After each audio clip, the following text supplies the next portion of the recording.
Do you ever have 30 minutes lunchtime meetings and you run out of time because it is not enough time to say everything you need to say? Implement these 3 tips and you will never run out of time again.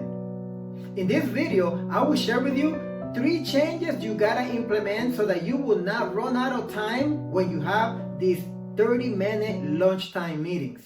My name is Pablo Murillo from Genesis Leadership Trainings, and I have developed hundreds of leaders in my 27 years as a union staff and leader to develop their leadership skills and become active in their union.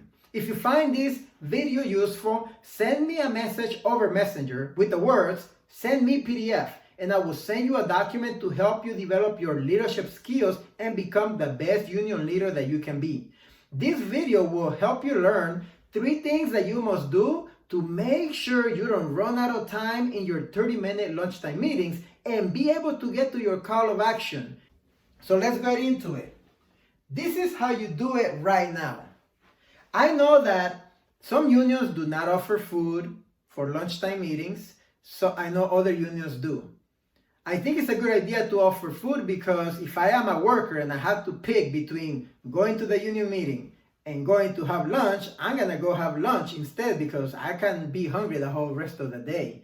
So I think it makes it convenient. But I do understand also the idea of not offering food because people should make their own effort to come and show up to the meeting. Let's cover 3 things that you are doing right now, which I believe, based on my experience, are eating valuable minutes and is causing you to run out of time, not being able to get to your call of action. This is the way it's usually done. Number 1, we have the sign-in table.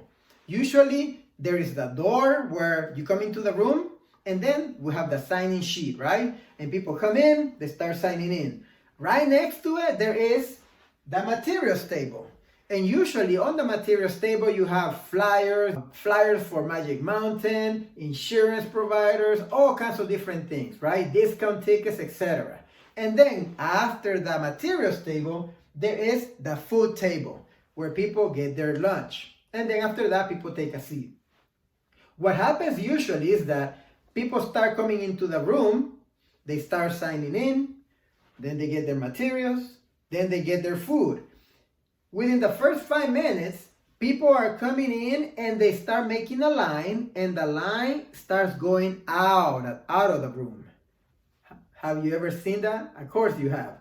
And then it is very slow for people to get their flyers, looking at the discount tickets, then go get the food, and then finally take a seat. And because of that, 15 minutes into the meeting, you still have all these people in line going out of the room, and you start thinking, oh my God, I can't start the meeting because people are not going to hear what I'm saying, and that's how you run into trouble.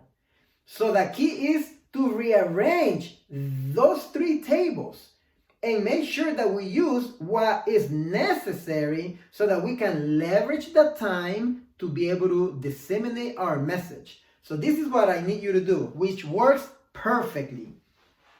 Number 1, if this is the door where people are coming in the room, you're gonna get rid of the signing table. No signing table, get rid of that.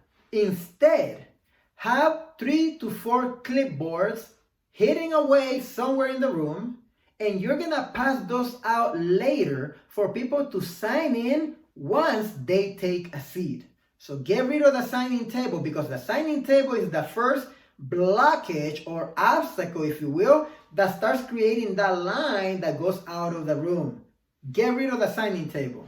Number 2, get rid of the materials table. If you think that you need to have all these discount tickets and insurance tickets or insurance flyers to be able to attract your members, then you're not organizing. It is more important for you to leverage the message that you have than those tickets. I remember once I was in a meeting and people were discussing how, the discounts for Magic Mountain and Disneyland, and I was thinking, I'm here to talk to them about possibly losing their pension, and they're discussing to go to Disneyland. That's when I realized that table needs to go. So instead of having that materials table, choose 2 to 3, not more than 3. I prefer 2 though. 2 to 3 pieces of literature that you will use in that meeting. And those 3 pieces of literature should only be about exactly the objective or the outcome that you want to achieve in that meeting. If anybody wants information about insurances, etc., other things, tell them to call the membership department or your benefits department, okay? 3 pieces of information, or 2. I'd rather 2. You can either place them on the seats before they come in, or you can pass them when you speak about them during the meeting. So get rid of the materials table. Now, we cleared up those 2 obstacles, right, that created that line. There's one more table, though, that creates the problem. That's the food table. And I have the perfect solution for you. You're going to take the food table, you're going to place it at the front of the room, as close as possible where you will be speaking. So if this is the door, you're going to move the table all the way to the front of the room, right next to where you will be standing to speak. Right next to you, okay? And so you're going to be at the door, standing, welcoming people. Another mistake that we make is that oftentimes we are on our phone, standing to the side. We may smile when people come in, and that is missing the opportunity to create an experience, which is another video that we'll talk about. Stop having meetings and begin creating experiences. Part of that experience is to be at the door, just like the teachers on the first day of class, excited to see their students. And when people come through the door, you greet them. Hey, hello, how are you? What's your name? Oh, hello, Pedro. Nice to see you. Welcome to your union event.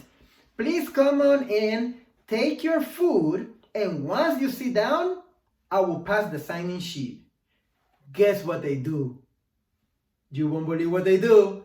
Yes, they do exactly that. So now, Pedro comes in the room, he goes straight all the way to the food table, and he starts getting his food.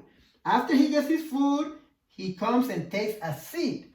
Once he takes a seat, then you go and grab one of the clipboards and you fill out the first line with a name, email, and cell phone number to make sure that everybody follows the same format. And you tell Pedro, Pedro, please sign in and pass it to the person who sits next to you.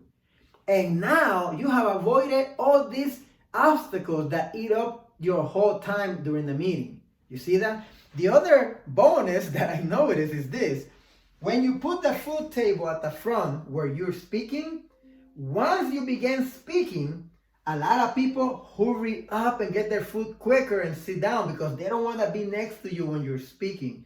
And so for some of those folks that like to get like 20 pieces of chicken, they don't get 20, they just get like 10 and then they run to take a seat. So now, you start doing all this, right? You're at the door, greeting people, hello, hello, get your food, take a seat, and I'll pass the sign-in sheet. When you have several people sitting down, you run, grab the clipboards, pass it to them, and so that they can pass the sign-in sheet as they sit down. You go back to the door and you keep greeting people as they come in. 5, 8 minutes into it, now there is a line, but guess what? That line is inside the room, and that's the big deal now, because now you can start your meeting, and you say, hello everyone, welcome to your union event. My name is Pablo Murillo and I'm excited to be here to share the information with you. For those of you in line, please continue to get your food quietly, but we gotta get started to make sure that we talk about how this information is gonna impact your family today. And you start your meeting. People start listening while they are in line. They're getting that food quickly because they don't wanna be in front as you speak. And that way you will never run out of time and you'll be able to do your call to action before the 30 minutes run out. So if you find this video useful, send me a message over Messenger with the words, send me PDF, and I'll send you a document to help you develop your union leadership. This is Pablo Murillo from Genesis Leadership Trainings. See you at the top where the champions belong.